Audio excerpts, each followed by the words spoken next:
Papua, negeri di ujung timur Indonesia, seperti tidak pernah berhenti dari aksi kekerasan, penembakan dan penyerangan terhadap aparat keamanan maupun warga sipil terus terjadi. Sejak 2009 hingga pertengahan 2012, aksi kekerasan maupun penembakan di Papua telah menelan 41 korban, baik sipil maupun aparat keamanan.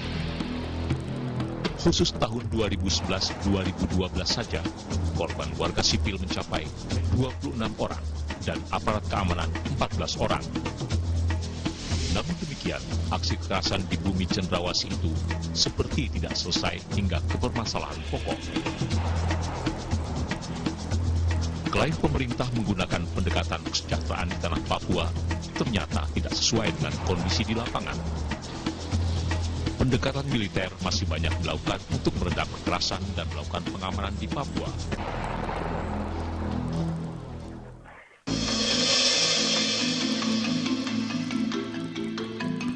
Tahun 2001, pemerintah Indonesia mengesahkan Undang-Undang Nomor 21 Tahun 2001 tentang otonomi khusus bagi Provinsi Papua.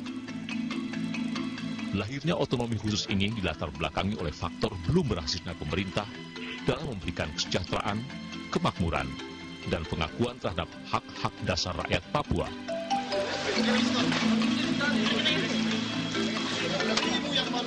Sejatinya, otonomi khusus untuk Papua bertujuan untuk mengurangi kesenjangan antara Provinsi Papua dan provinsi lain. Otonomi juga untuk meningkatkan taraf hidup masyarakat di Papua, serta memberikan kesempatan kepada penduduk asli Papua. Yang tidak kalah penting, otonomi khusus bertujuan untuk membantu Papua keluar dari ketertinggalan ekonomi. Namun, apakah otonomi khusus sudah mewujudkan itu semua? Apakah aksi kekerasan di Papua dipicu oleh ketimpangan ekonomi wilayah Papua dibandingkan wilayah Indonesia lainnya?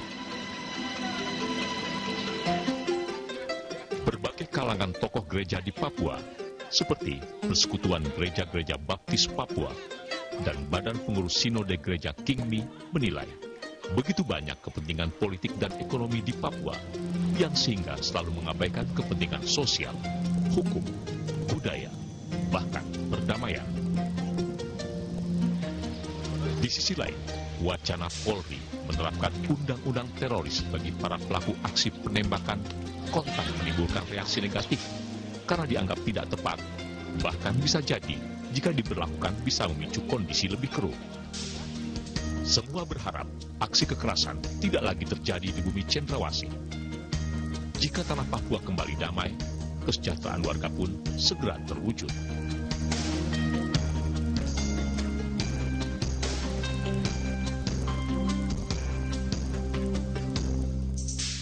Salam sejahtera pemirsa, bertemu kembali dalam forum bicara bincang-bincang antara bersama saya Bahrul Alam. Disiarkan dari studio Antara TV di Jalan Medan Merdeka Selatan nomor 17 Jakarta. Dan dalam bicara kali ini kami akan membahas topik tentang Natal dan perdamaian di tanah Papua. Bersama saya sudah hadir di studio yaitu Bapak Andreas Anangguru-Yawangu sebagai Ketua Umum Persekutuan Gereja-Gereja di Indonesia atau PGI. Dan juga telah hadir Bapak Hikmahanto Juwana. Beliau adalah Guru Besar Hukum Universitas Indonesia. Serta di line telepon kami juga ada pastor yang juga aktivis kesetaraan, yaitu Bapak Romo Beni Susetio, selaku Sekretaris Eksekutif Hubungan Antar Agama dan Kepercayaan Konferensi Wali Gereja Indonesia atau KWI. Dan juga ada Bapak Moksen Serveva, beliau adalah Asisten Staf Khusus Presiden. Selamat datang Bapak-Bapak. Terima kasih. Seperti kita tadi lihat, kita akan membahas masalah Natal dan persoalan damai di Papua. Ini saya langsung ke Pak Andreas ya. Pak Andreas sebagai Ketua Umum PGI yang sering bersentuhan langsung dengan kehidupan masyarakat di sana. Sebenarnya bagaimana kita coba mentautkan antara pesan Natal ini dengan membangun suasana kondusif di Papua? Natal sebagai ekspresi dan tanda dari damai yang diperlihatkan oleh Allah ya, kepada manusia, maka tentu diharapkan juga bahwa di tanah Papua pun akan terwujud damai itu. Beberapa tahun yang lalu orang Papua sudah menegaskan dan mendeklarasikan Papua tanah damai. Dan saya kira mereka mau mengatakan jangan lagi tanah Papua ini dijadikan tempat yang berdarah-darah, apalagi dengan berbagai tindakan kekerasan. Saya sangat menghormati yang dikemukakan oleh Presiden Susilo Bambang Yudhoyono, ya, bahwa pendekatan terhadap Papua itu haruslah pendekatan dengan hati, dan saya kira itu adalah suatu pendekatan yang sangat bijak. Cuma tentu saja bagi kawan-kawan Papua, apa yang dikatakan oleh Presiden itu kok sedikit berbeda dengan kenyataan di lapangan. Oke, Pak Hikmahanto, sebagai pakar hukum internasional ya, kita melihat Papua ini juga menjadi isu seksi ya, di dunia ya, karena banyaknya kepentingan besar yang ada di sana ya. Nah, kalau kita cermati dari apa yang dikatakan Pak Andreas tadi ya, ada distrust feeling panjang, kemudian ada inkonsistensi antara statement dan action ya. Nah, bagaimana Pak Hikmahanto melihat kenapa ini terjadi? Apakah ada setting yang salah dalam memberikan solusi terhadap Papua sehingga suasana yang sebenarnya kondusif bisa kita ciptakan menjadi tertunda gitu. Yang kita berharap tahun ini bisa menjadi satu awal yang baik. Iya, sebenarnya ada 3 alasan kalau menurut saya. Saya melihat bahwa ada juga peran dari pihak-pihak luar yang mencoba untuk memanas-manasi masyarakat di Papua, bahwa kalau mereka itu berada di luar Negara Kesatuan Republik Indonesia, mereka akan lebih baik. Iming-imingnya. Meskipun saya tahu bahwa banyak pemerintahan di dunia ini mengatakan bahwa Papua adalah wilayah Negara Kesatuan Republik Indonesia, dan mereka tidak akan mengganggu-gugat hal itu, karena itu sudah merupakan sesuatu yang firm. Nah, hanya saja seperti tadi saya katakan, ada oknum-oknum tertentu yang mencoba untuk bermain di situ, dan ini menurut saya akan memperkeruh suasana. Kedua, harus diakui bahwa seperti tadi Pak Andreas katakan, ada kesenjangan antara apa yang dikatakan oleh elit di pusat dengan apa yang terjadi di lapangan. Tetapi bukan berarti bahwa dengan tanda kutip ya, merdeka itu terus kemudian akan selesai semuanya, tidak. Karena kita harus berpikir di dunia sekarang ini trennya adalah bagaimana negara-negara itu menjadi satu dan kuat. Saya ambil contoh di Uni Eropa. Uni Eropa ini kan bagian negara-negara yang terpisah-pisah, tetapi sekarang ini mereka ingin menjadi the United States of Europe, sehingga mereka bisa bersaing dengan China, dengan Amerika Serikat yang memang secara ekonomi besar. Nah, oleh karena itu menurut saya ya, kita ini harus satu, dan ini yang kita harus perlihatkan kepada teman-teman kita, saudara-saudara kita di Papua, bahwa kita harus satu. Dan yang ketiga, terpenting adalah bagi saya ya, bagaimana rakyat di Papua bisa merasakan betul yang namanya dana otsus, ya kan? Lalu kemudian dana yang memberikan kesejahteraan kepada mereka. Pak Hikmahanto tadi barusan sudah kita lihat bagaimana undang-undang otonomi khusus ini berjalan 11 tahun dan dievaluasi. Tadi masih banyak menemukan berbagai masalah, ya, termasuk soal MRP, masalah keterwakilan orang di dalamnya. Menurut Pak Hikmahanto sendiri, bagaimana sih sebenarnya proses pembuatan sebuah regulasi sehingga dia bisa mengakomodir secara utuh aspirasi yang ada? Yang pasti kalau undang-undang kan bukan kitab suci ya. Undang-undang itu bisa dirubah.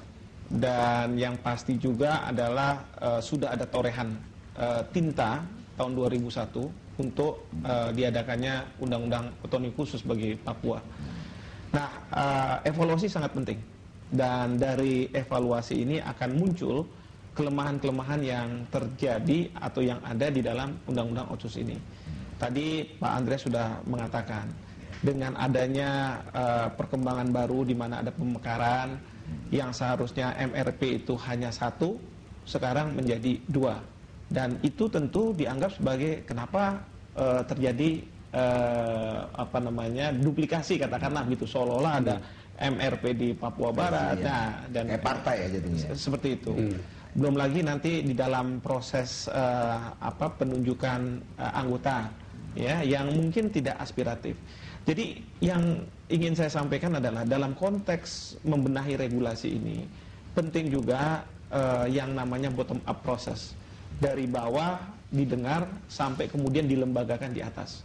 Ya, tentu yang paling tahu adalah mereka-mereka yang ada di bawah, kan begitu, yang merasakan dan lain sebagainya. Lalu kemudian bagaimana undang-undang ini berproses sampai di DPR dengan pemerintah dan kemudian dilembagakan. Nah, memang bisa ada suara dari teman-teman Papua lewat Dewan Perwakilan Daerah. Di sini pentingnya DPD untuk dilibatkan di dalam proses pembuatan undang-undang, terutama sekali yang berkaitan dengan daerah, dan itu sudah diamanatkan. Ya, nah sehingga apa? Sehingga undang-undang itu bisa mencerminkan antara aturan dengan realita. Nah, hal yang kedua yang penting adalah ketika kalau misalnya memang undang-undang ini harus dirubah dan itu disetujui, sudah diamandemen, bagaimana pelaksanaannya, pengawalannya? Penyelenggara negara harus tahu betul apa yang menjadi semangat, apa yang menjadi ruh dari undang-undang ini, sehingga mereka bisa menjalankan undang-undang ini secara konsisten. Seringkali di Indonesia undang-undangnya tetap, ya, bahkan undang-undang dasarnya tetap, tetapi penyelenggara negara seringkali menginginkan, ya, apa yang ada di dalam hati dia tanpa mencocokkan dengan apa yang ada tertulis dan ruhnya itu seperti apa. Nah, disinilah perlunya media, masyarakat dan lain sebagainya melakukan pengawalan sehingga pelaksanaan dari undang-undang itu betul-betul mencerminkan apa yang diinginkan pada awalnya dan menjadi semangatnya. Oke. Sekarang kita lihat kan kalau dari segi heterogenitas ya, bahwa Papua ini memang hanya kultural ya, yang memiliki bahasa yang bermacam. Tapi dari segi fisik mereka relatif satu, family ya, species. Ya. Artinya kan tidak begitu banyak masalah yang sebenarnya bisa apalagi dengan semangat Natal yang artinya secara keyakinan ya, ini akan menyatukan orang ya. Apakah ini juga tidak pernah disentuh atau dibahas di dalam regulasi tadi, memainkan momentum-momentum keberagaman? Keberagamaan maksud saya sebagai salah satu indikator yang bisa memberikan suasana kondusif untuk mereka. Iya, Itu kan gimana? betul. Jadi sebenarnya gini, ada hal-hal tertentu yang memang bisa diterjemahkan dalam regulasi, tapi banyak juga hal-hal yang tidak bisa diterjemahkan dalam regulasi. Nah, apa yang bisa diterjemahkan dalam regulasi tentu akan diterjemahkan. Ya. Keragaman dari masyarakat Papua sama sebenarnya dengan keragaman kita di Indonesia. Ya, apakah itu dari segi budaya, apakah itu dari segi bahasa, kultural dan lain sebagainya. Nah, ini yang mungkin perlu ada penegasan. Ya, kita juga tahu bahwa di Indonesia ada penegasan seperti itu secara keseluruhan begitu ya. Nah, dalam Undang-Undang Otsus ini mungkin juga bahwa itu perlu di-emphasize dan dihormati oleh siapapun penyelenggara negara. Ya, sehingga tidak ada keinginan misalnya saja menjadikan seolah-olah satu gitu ya. Ada semacam harmonisasi, unifikasi gitu ya dari segi kultural terutama. Kalau menurut saya dari segi hukum ya, bahwa suatu undang-undang itu harus berlaku secara nasional, itu setuju. Tetapi tentu di dalam membuat undang-undang di Indonesia kita harus sensitif dengan kondisi yang ada di Indonesia secara keseluruhan. Jangan menganggap katakanlah tanah Papua atau tanah Kalimantan gitu ya seolah-olah sebagai Jakarta. Kesalahan dari pembentuk undang-undang kita adalah sangat Jakarta sentris. Nah, ini yang harusnya kita buka. Kita harus bisa melihat bagaimana undang-undang itu bisa dibunyikan, dijalankan di berbagai wilayah yang bukan Jakarta sebenarnya. Tadi ada pertanyaan menarik ini, pesan soal ini masalah OPM ini sendiri bagaimana? Ini singkat, apakah bisa dijadikan subjek hukum internasional ya? Ini juga salah satu duri yang sering mengganggu suasana.